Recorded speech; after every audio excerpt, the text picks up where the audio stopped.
Nelly, Just a Dream, Hits 96.1 with Miguel and Holly. We are live on the Miguel and Holly and the Hits 961 Facebook page, and we want your teacher confessions. So if you are a teacher and you're like, listen, I need to get some stuff off my chest before we start this school year, well, you can always text hits and your confession to 96893 because next week, I want to try if we get them teacher Queen City confessions. Okay.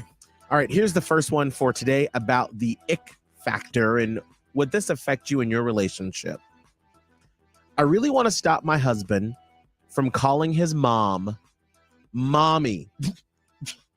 He's a 29-year-old, 6'5", 250-pound man who always calls his mom mommy. Now, it wasn't that bad since we didn't see her that much, but she just recently moved to Gastonia from Nashville, so we see her all the time. So now all I hear is, mommy this and mommy that. You are not 10 years old. You're giving me the ick. Why'd you have to list out all his stats? So what? If he was like what, 5'3", 5'4", and tiny, you'd be okay with him calling mommy? Like, leave the man alone. He calls him mommy. What's wrong? I felt a little triggered by this because there was a whole time when I was probably in the 4th and 5th grade where my mom spent an entire year getting my brother and myself to not call her mommy because she was like, I don't want no grown ass black man calling me mommy, so you will call me mom. And so anytime I'd be like, mommy, she'd go, I'm not your mommy. No. So dramatic. At family dinner with my fiance, when he's like, oh, dad or daddy, can you pass the salt? I intentionally go and grab the salt just to make him uncomfortable. Here's another Queen City confession. I got a $1,700 financial aid refund and didn't tell my husband. Hashtag self-care. It's your financial aid refund, girl. I don't know why you got to share it. But that's your husband. Like, I mean, yeah. What's yours is his and what's his is yours, and you're contributing to the pot.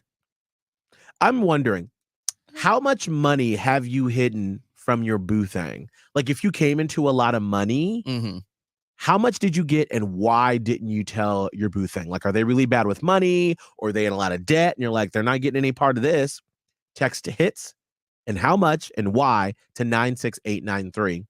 I guess I would feel a way if my partner got that amount of money and didn't tell me. So I retract. Absolutely. I would be too. I'd be like, I'm sorry, we got some bills to pay. We got a wedding we still trying to pay off. All right, here's the last Queen City confession. My fiance hired his ex at his small restaurant. I don't want to say what town it's in because everyone knows him. He said he couldn't find good help, but he knows his ex was always a good worker. I just know they're doing it after hours behind my back. So I've started hooking up with his best friend because I know it's a matter of time before my boyfriend tells me he's leaving me to be with his ex. I think I gotta breathe a little bit for that one. Listen, whatever makes you happy? Question mark? I'm not sure what advice you need from me, but it seems like you have it all figured out. That is what I call jumping to conclusions. You are every meme of Lady Gaga jumping off the roof at the Super Bowl halftime show saying you're jumping to conclusions. That is you. Unless you have proof, why would you go ahead and do that in the first place? At least get the proof first. Not that I encourage cheating, but get the proof first. If you have a confession, text hits and your confession to 96893. All right, it is 7:31. We got to get to this Hall of Fame blown off from last July. Now, there's a fine line between being assertive and just being a downright douche. Daryl was straddling that line real hard. Well, for Brittany, he was just a douche and ghosted him after what he did on the first date. But what did he do? Find out in 2 songs with his Hall of Fame blown off.